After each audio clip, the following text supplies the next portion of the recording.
Bismillah. Asalaamaaleykum wa rahmatullahi taala wa barakaatu.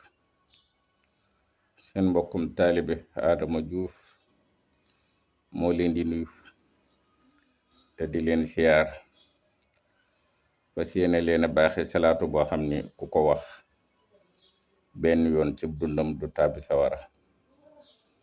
ñu fas yéene koo def yóbbalub gàmm ndax màggalug Daaru Xudoos sasoon nañu téeméeri junni salaatu ala nabi mujj nañu am juróom-ñaari million.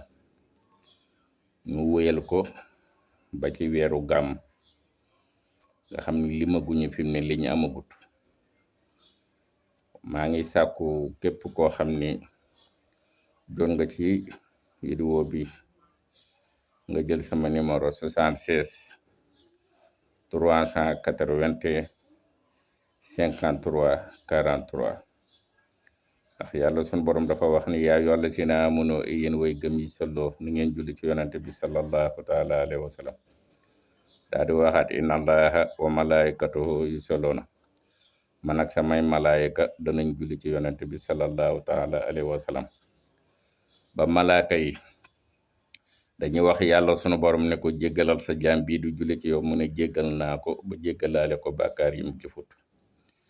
nga xam ne yàlla sunu borom day jox malaaka yi kayit yoo xam ne xaalis lay doon, jox leen big yoo xam ne wurus lay doon wala or, ñuy bind njariñul salaatu ala nabi.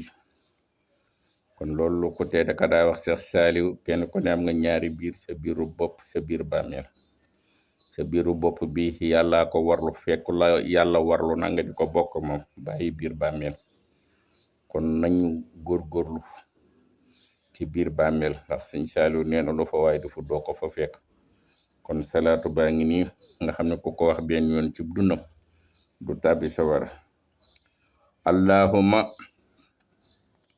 salli ala ruuhi sayidina muhammadin fi larwaahi wa ala jasadihi fi lajsaadi wa ala xabrihi fil xubóori.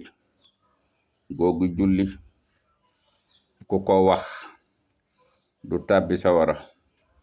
defal naa ko jo waaye mbokkum taalibe moo ma ñaane naa ko benn moo taxaan ma defaat ko vidéo nii. waaw lu ci waaye am lu la lent rek nga woo ma ñu gën cee def waxtaan.